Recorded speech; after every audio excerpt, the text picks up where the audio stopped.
Hey everyone, in this video, I'm going to show you how to repair the Xtrfy M42 mouse. Whether you're looking for faster response clicks or need to fix a broken one, I've got you covered. If you are new to this channel, please go down, press subscribe, and leave a like. Now let's dive right into it.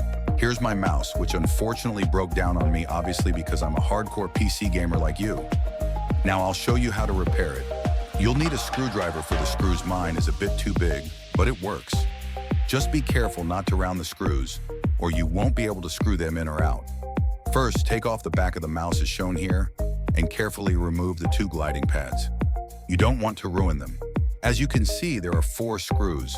Unscrew them using your screwdriver. Don't use a machine for this. This is what the V8 engine looks like under the hood.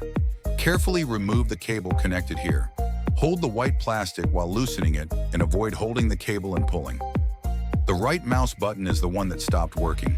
I had to press really hard for it to respond, which is frustrating in an FPS game since this is the aim snipe scope button. However, this repair works for both left and right clicks. Cut out a piece of thin cardboard or thicker paper like this.